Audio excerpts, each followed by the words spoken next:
नमस्कार दोस्तों, यूं तो मैंने सरोकार के लिए कैबिनेट मंत्री, मुख्यमंत्री, सांसद, विधायक और जुडिशरी से जुड़े बड़े जजेस, आईएएस, आईपीएस, समाज सेवक, फिल्म अभिनेता, टीवी कलाकारों के सैकड़ों साक्षात्कार लिए हैं।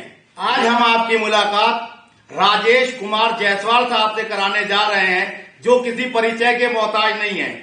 गरीबों की मदद करना हो या किसी बच्ची की एजुकेशन के लिए आर्थिक सहायता करना हो या कोई अस्पताल में बीमार हो तो उसकी तीमारदारी के लिए भी पैसा देने में एक सेकंड नहीं लगाते हैं। इनके काफी लंबे चौड़े बिजनेस हैं और ये भोजपुरी और हिंदी फिल्मों के प्रोड्यूसर भी रहे हैं। आजकल कांग्रेस पार्टी से जुड़े हुए हैं, इससे पहले बहुजन समाज पार्टी में भी रहे हैं।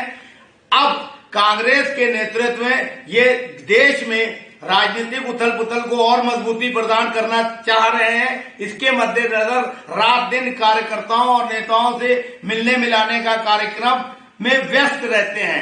व्यस्त कार्यक्रम से राजेश कुमार जायसवाल साहब ने हमें टाइम दिया, इसलिए मैं उनसे विस्तार से चर्चा करेंगे कि किस तरह से प्रदेश में मरणासन अवस्था में पहुंची कांग्रेस को कैसे इस लायक बनाया जाए जो भाजपा, बसपा और समाजवादी पार्टी के मुकाबले मजबूती से खड़ी हो और केंद्र में होने वाले लोकसभा चुनावों के मद्देनजर किस तरीके से कांग्रेस मजबूती से आए और भारतीय जनता पार्टी को शिकस्त दे सके। इसी के साथ जिस तरीके से ओबीसी के कोटे को लेकर यहाँ चुनाव आगे बढ़ा दिए गए और नगर निगम के चुनाव होना है और नगर निगम के चुनाव के साथ मेयर का चुनाव भी होता है, उसमें इनकी क्या जिम्मेदारी रहेगी, कांग्रेस के प्रति ये क्या सोचते हैं, इनको कौन सी जिम्मेदारी दी जाएगी और राजनीतिक तौर पर ये क्या गुल खिलाएंगे। तो आइए मिलते हैं राजेश कुमार जायसवाल से। नमस्कार जायसवाल साहब, मेरा पहला सवाल ये है कि आप इतने अच्छे समाज सेवक, उद्योगपति हैं, आपको राजनीति में आने की प्रेरणा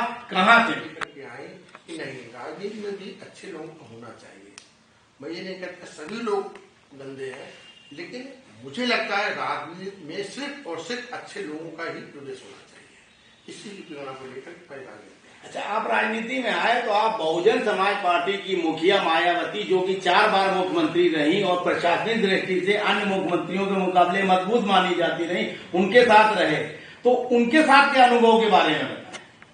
जहाँ तक बहन मायावती की बात है, नो डाउट वो बहुत ही अच्छी मुख्यमंत्री रहे। सिर्फ एक ही मुझे उनमें कमी लगी, जिसकी वजह से मुझे लगता है वो पार्टी धीरे धीरे गर्क में जा रही है, और वो है कि उनके अपने लोग ही सिर्फ और सिर्फ पैसे वसूलने काम करने लगे, बदनाम वो हो रहे हैं और पैसे दूसरे ले रहे हैं। वो ऐसा ही नहीं कि नीचे के लोग, मुझे लगता है कि जो उनके सिफारिश हर वो लोग ज्यादा पैसे की डिमांड करते हैं, इसकी वजह से वो पार्टी खत्म होती जा रही है। तो मायावती जी को इस चीज से आपने एक नेता और कार्यकर्ता होने के नाते कभी अवगत कराया? देखिए, जहाँ हमारी अपनी बात है, मैं नो डाउट 6-7 बार उनसे मिला भी, लेकिन वही बात है कि जो उनके जो सिपाही है, सेनापति है, जो बोलेंगे उसी पे विश्वास वो करती है, जो मुझे लगता है कि ये अच्छी बात नहीं है। और आज यदि हमारे 403 सीटों में उनको एक सीट मिली है, ये एक शर्म की बात है उनके लिए कि इतनी बड़ी पार्टी, दलितों की बड़ी नेता, उस पार्टी को काशीराम जी ने बहुत अच्छी तरह से संभाला था। लेकिन आज क्या है, इस पार्टी का हश्र है, हम आपके बीच में है। आज उस पार्टी में कोई रहना पसंद नहीं करता। वजह यही है कि वो एक तो पब्लिक में सामने आती नहीं है, वो पब्लिक के साथ बीच में रहना नहीं चाहती है। मेन वजह ये हो गई है मुझे लगता है।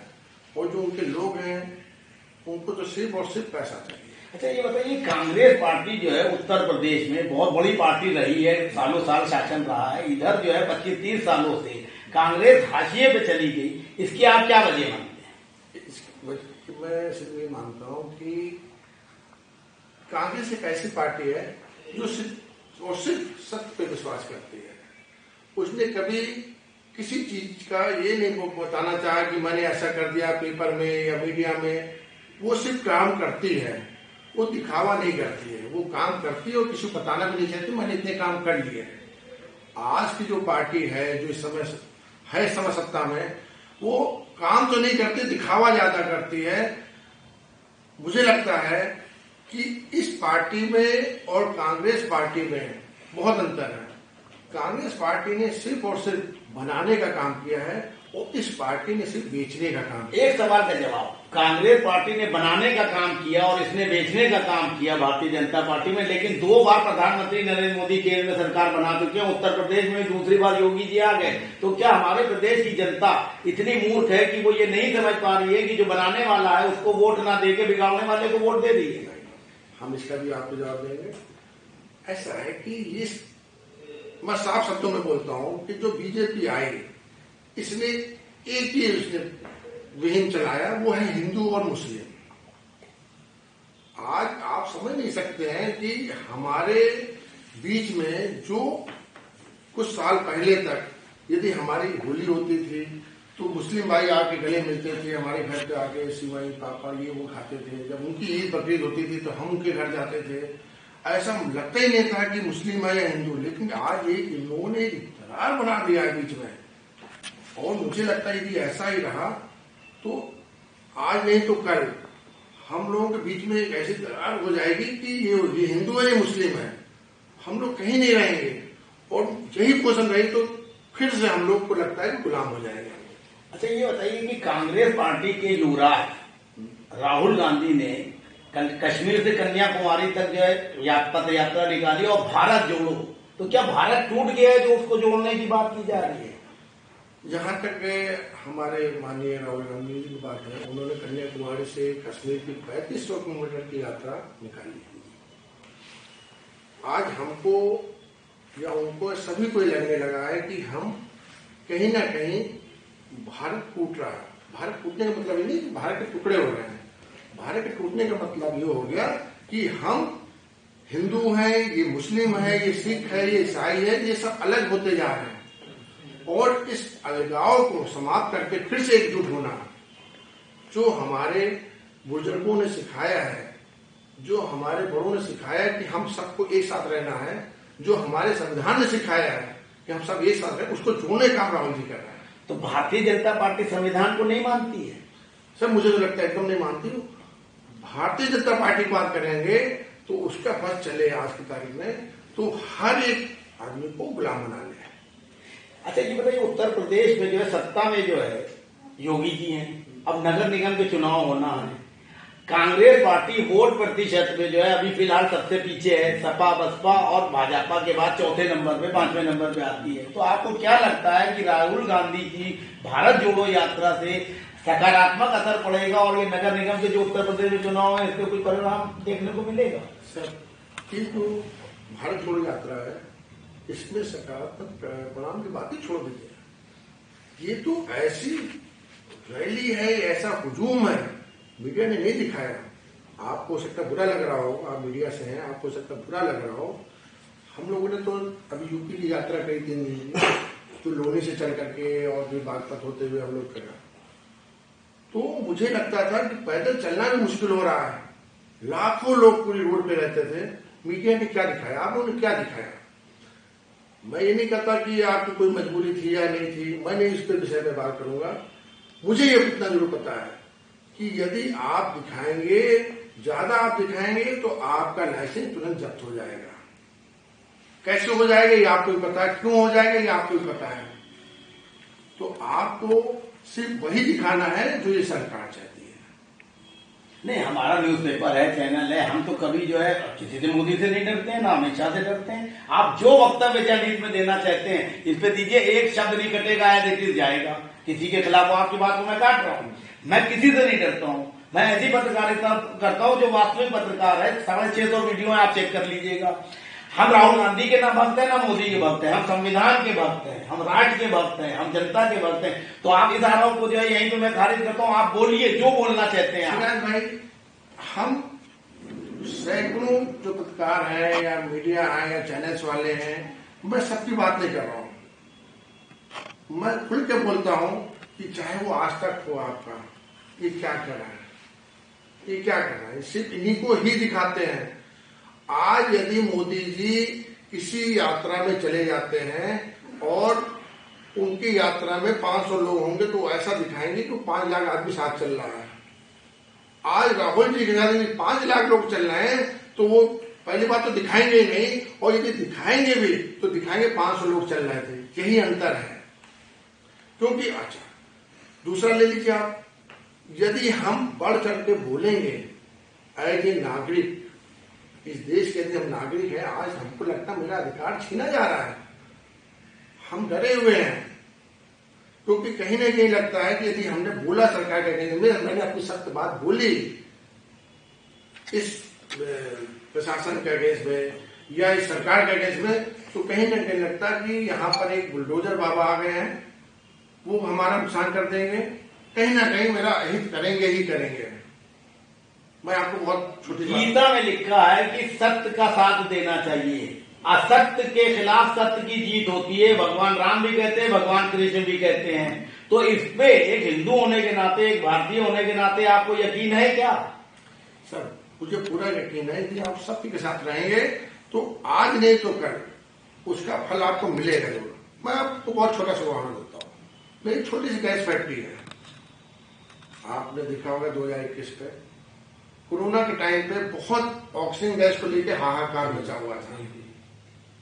यही मेरी बक्सी तालाब में एक छोटी सी फैक्ट्री है। वहां पर मैंने उस पीरियड में 24 घंटे बैठ के मैंने काम करा। पूरे महीने मैं, मेरी फैमिली, पूरी फैमिली, मेरी वाइफ, मेरे बच्चे, मेरे भाई, सब लोग लग करके काम करे कि शायद हम लोग कुछ लोग बचा सकें। इस सरकार ने क्या किया, इस प्रशासन ने क्या किया, इन्होंने क्या किया, हमारे अपने गैस टैंकर को लूट के ले गए, और लूट के ले जाने के बाद दूसरे लोगों को बेच रहे थे। हमारी गैस छीन के मुझसे ले जा करके, यदि हमारा टैंकर 4 लाख रुपए का, वहां पे 10 लाख का बेचते थे।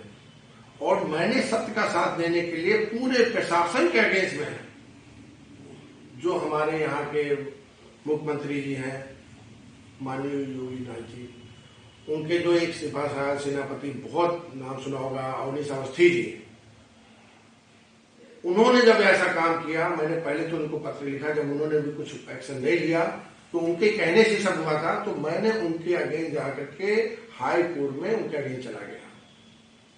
आज ये लोग एकदम बौखलाए हुए हैं कि किसी तरह से मैं अपना केस वापस ले लूं।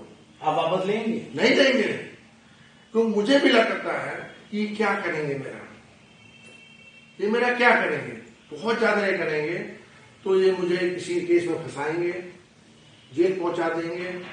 लेकिन यदि मैं सही हूं, मैं सत्य की राह पे चल रहा हूं, तो ऊपर वाला जरूर करेगा। यदि मेरे कर्म सही हैं तो मुझे लगता है मेरा कुछ भी अहित नहीं हो सकता है। मैं उसी पे चल रहा हूं, और मुझे लगता है कि राहुल जी भी उसी उस पे चल रहे हैं, इसी बुनियाद पे चल रहे हैं। मैं शायद इसीलिए उनसे प्रेरित होकर के मैंने कांग्रेस पार्टी ज्वाइन करा। कांग्रेस पार्टी आपको राहुल गांधी ने ज्वाइन कराया था कि किसने ज्वाइन कराया था? हमको कांग्रेस पार्टी बहुत पहले से हमारे पास माननीय आदरणीय प्रियंका जी का फोन आ रहा था। मैं उनसे प्रेरित पहले से ही था।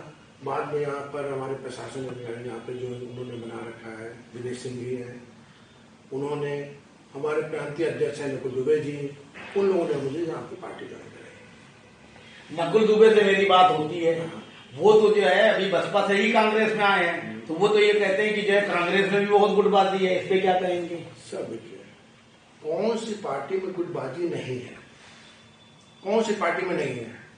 यदि हम सोचे तो गुट है, और ना सोचे तो गुट नहीं है। यदि हम या कोई भी हो, यदि एज अध्यक्ष, उनका काम क्या है? उनका काम यह है कि किसी भी तरह से किसी भी पार्टी में गुटबाजी नहीं होनी चाहिए। मुझे लगता है जब से हमारे प्रांतीय नकुल दुबे जी आए हैं, उन्होंने इस पे बहुत अच्छा काम करा है। मैं तो हैरान हूं, वो सुबह 6 बजे एकदम राइट टाइम 6 बजे आकर प्रदेश कार्यालय में जाके बैठ जाते हैं। कोई आए या ना आए, वो बैठ जाते हैं। शुरू में तो क्या हुआ, चपरासी भी नहीं आता था, बाद में उन्होंने ताले की 2 चाबी लिया, एक चाबी अपने बाहर रखा, अपने आप आए, अपना रूम खोले और बैठ जाते हैं। अब क्या हुआ, उनको देखते हुए लोग भी आना सुबह 6 बजे शुरू हो गया। गुटबाजी खत्म होती जा रही है, जो भी थी। मुझे लगता है कांग्रेस में लोग कहते हैं गुटबाजी थी, प्रांतीय अध्यक्ष जी ने क्या कहा मुझे नहीं मालूम, वैसे मुझे लगता है ऐसा कहेंगे भी नहीं वो, लेकिन फिर भी वो सब खत्म होती जा रही है और खत्म हो चुकी है। आज के टाइम कोई कुछ बात नहीं। चुनावों में लाखों करोड़ों अरबों रुपए खर्च होते हैं। अभी जो है यहाँ नगर निगम के चुनाव होंगे, मेयर के चुनाव होंगे। भारतीय जनता पार्टी सत्ता में है, केंद्र में भी, राज्य में भी अरबों खरबों रुपया खर्च करते हैं। अडानी उनके साथी है, अंबानी उनके साथी है। कांग्रेस जो है इन लोगों से पैसे के मामले में रीति रिवाज के हिसाब से कैसे निपटेगी? मुझे लगता है कि चुनाव में पैसा बहुत जरूरी है, लेकिन पैसे साथ साथ मुझे लगता है कैंडिडेट जो है वो बहुत मायने रखता है। यदि आप अच्छे कैंडिडेट हैं तो जनता उसको इग्नोर नहीं कर सकती, किसी भी हालत में इग्नोर नहीं करेगी, जहां तक मुझे लगता है। ठीक है, पैसे जरूरत है, ये भी सही है कि बीजेपी बराबरी कोई नहीं कर सकता आज की तारीख में। उनका क्या है ना, साम दाम दंड भेद किसी भी हालत में सत्ता को हटियाना। मैं मानता हूं वो सत्ता को हथियाने के लिए कुछ भी कर सकते हैं, लेकिन अब मुझे लगता है जनता के बीच में एक आक्रोश आ चुका है। अभी कल ही हम लोगों ने एक मार्च, पैदल मार्च करा, परिवर्तन चौक से लेकर के और LIC बिल्डिंग तक आना चाहा। ये इतना डरे हुए हैं कि इन्होंने रास्ते में रोक दिया, आगे नहीं जाने दिया हम लोगों को। परिवर्तन चौक पे उन्होंने रोक दिया। सिर्फ इनका एक डर है, इनको भी पता है कि नो डाउट इनको ये पता है कि अडानी मेरा दोस्त है, इन्होंने उनको खूब हेल्प करी है। मैं इनसे सिर्फ इतना पूछना चाहता हूँ, ठीक है दोस्त की मदद सब करते हैं, ये ऐसी मदद नहीं करनी चाहिए कि हम अपने देश को खत्म कर दें। और आज की तारीख में यदि अब चुनाव हो जाए, अभी हो जाए, तो अभी मुझे पता जाए नगर पालिका का चुनाव हो चाहे लोकसभा का चुनाव हो, बीजेपी कहीं पे नहीं है, कहते रहेंगे, उनको लगता होगा। और यदि ऐसा नहीं है तो अभी हम लोग जैसे ये यात्रा निकाल रहे थे, राहुल जी अलग निकाल रहे थे, हम लोग उत्तर प्रदेश में अलग निकाल रहे थे। मैं आपको बहुत छोटा सा वाक्य बताता हूँ। हम लोगों ने अभी 14 तारीख को एक रैली निकाली थी, पैदल यात्रा रायबरेली में। उसमें लगभग 22 से 25-30 हजार आदमी था उस यात्रा में। इन्होंने परमिशन मांगा, परमिशन दिया कि आप निकाल सकते हैं। उसके पहले 12 तारीख को लखनऊ पे थे। जिस समय हम लोग रायबरेली में यात्रा कर रहे थे, अचानक मेरे पास मैसेज आता है उन्नाव DM का कि आपकी कल की यात्रा कैंसिल करी जाती है। वजह पूछी गई तो उन्होंने सिर्फ इतना बोला कि नहीं, आप लोग जो यात्रा कर रहे हैं उसकी वजह से स्कूलों में पढ़ाई डिस्टर्ब हो रही है। अब इसका क्या रीजन है? यदि हमारी 3 घंटे की यात्रा से स्कूलों की पढ़ाई डिस्टर्ब हो रही है, रूट आपने दिया है, सब कुछ आपने दिया है हमको बना करके, रूट चार्ट भी आपने दिया है, आपने बोला भाई यहाँ से नहीं यहाँ से निकाली यात्रा। जब आपके तरह से हम चल रहे हैं, आप अचानक किसी चीज को कैंसिल करते, सिर्फ वजह यही है कि ये हमारी यात्राओं को देख करके इनको लग रहा है अब हम खत्म हो गए। मुझे तो आश्चर्य हो रहा है कि इतना डरे हुए क्यों है ये। वाकई यदि इनको लगता है इन्होंने कोई अच्छे काम करे हैं, बीजेपी ने अच्छे काम करे हैं, तो आप क्यों, ये लोकतंत्र देश है हमारा, लोकतांत्रिक देश है हमारा, आप सामने वाले को भी करने दी, लड़ाई तो नहीं करने जा रहा आपसे। यदि पैदल मार्च कर रहा तो करने दीजिए उसको। नगर निगम के जो मेयर के चुनाव हो रहे हैं, इसमें जो है कांग्रेस जो है बहुत बढ़ चढ़ के हिस्सा लेने जा रही है। और ये चर्चाएं हैं कि कांग्रेस का एक मेयर का टिकट बहुत सोच समझ के दिया जाएगा। मीडिया में चर्चा है कि राजेश कुमार जायसवाल भी जो है लखनऊ के दमदार प्रत्याशी हैं। अगर कांग्रेस आपको टिकट देती है तो आपकी क्या प्राथमिकता है? देखो, पहली बात, जहां तक सभासद की बात है, इनके टिकट की बात है, हम लोगों ने पूरी टीम बनाया हुआ है, वो भी एक टीम नहीं बनी हुई है। पहले क्या होता था कि एक शहर अध्यक्ष हो गया, जिला अध्यक्ष हो गया, उनकी टीम बनती थी और एक जाकर के एरिया में जाती थी और किसी को जो समझ में आता था उसको एक दे देती थी सभासद टिकट। पर आज हम लोगों ने कई टीम बना दी है इस तरह से कि भाई सब लोग अपनी तरह से मंथन करिए। आप अलग टीम लेकर उस एरिया में जाइए, हर वार्ड में जाइए, उसके बाद सब लोग बैठेंगे, फिर डिस्कशन होगा कौन अच्छा चुनाव लड़ेगा। कोई दोस्ती नहीं, किसी से संबंध नहीं। जो अच्छा कैंडिडेट है, जो मजबूत कैंडिडेट है, उसको ही हम लोग चुनाव लड़ाएंगे। जहां तक मेयर की बात है, यदि हमारे मेवाड़ी जो प्रियंका गांधी जी हैं, यदि वो हमको टिकट देती है, हम जरूर चुनाव लड़ेंगे। यदि उनको लगता नहीं हमको ऐसे कार्यकर्ता ही रहना है, तो उसके लिए तैयार बैठे हैं। हम हमेशा झंडे के पीछे हैं। आपकी प्राथमिकताएं क्या होंगी? मैं मान रहा हूँ आपको टिकट मिल गया, तो क्या प्राथमिकता होंगी लखनऊ शहर के? सबसे पहले तो हम ये करेंगे कि आज की तारीख में जो लूट मार मची, सबसे ज्यादा उसका असर गरीबों पर होगा। मैं तो देखता हूँ छोटे छोटे घर हैं, उनके हाउस टैक्स के नाम पे लाखों रुपए का बिल पहुंच जा रहा है, और उसके लोग परेशान होते। उसके बाद क्या होता है, सच्चाई यही है, कुछ जल संस्थानों या गृह करके अधिकारी वहीं जाकर के उनसे 10-20-50 हजार रुपये ले आते हैं। पब्लिक पूरी तरह से परेशान हो चुकी है। मैं सबसे पहले इसको खत्म करूंगा। सबसे पहले, चाहे वो हाउस टैक्स के रूप में हो, चाहे चलकर हो, कि मैं इसको सबसे पहले खत्म करूंगा। दूसरा हमारा होगा कि हम जो आप देख रहे हैं कहीं चले गए, सिर्फ जाम है, सिर्फ जाम है। मैं अटकलों के ऊपर भी काम करना चाहूंगा कि कम से कम यदि हमको कहीं पहुंचना है, आज मुझे हजरतगंज जाना होता है तो मैं सोचता हूं जाऊं या ना जाऊं, और जाएंगे तो कितनी देर में पहुंचे मुझे खुद नहीं पता है। तो हम इसके रोज चलेंगे। सबसे पहले गरीबों के लिए सोचना है, और उस पर देखिए हम ये नहीं कहेंगे कि हम लाखों लोगों को नौकरी दे देंगे, तो मेरे अधिकार क्षेत्र में ही नहीं हो। हमारे जो अधिकार क्षेत्र में है, हम उस पर काम करना चाहेंगे। लखनऊ की जनता के लिए एक आखिरी संदेश, उससे अपील कर दीजिए।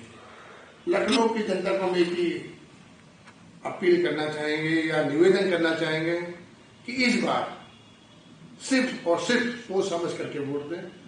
आप हिंदू हैं, मुस्लिम हैं, सिख हैं, ईसाई हैं, ये सोच के मत दीजिएगा कि हमारे ये कैंडिडेट मुस्लिम तो मुस्लिम को ही वोट दिया जाए, ये हिंदू कैंडिडेट तो हिंदू को वोट दिया जाए। ये मत सोचिएगा। जो कैंडिडेट अच्छा हो, किसी पार्टी का कैंडिडेट अच्छा हो, एक कैंडिडेट अच्छा है तो वोट उसी को दे, जिससे हमारे लखनऊ का भविष्य बन सके। धन्यवाद।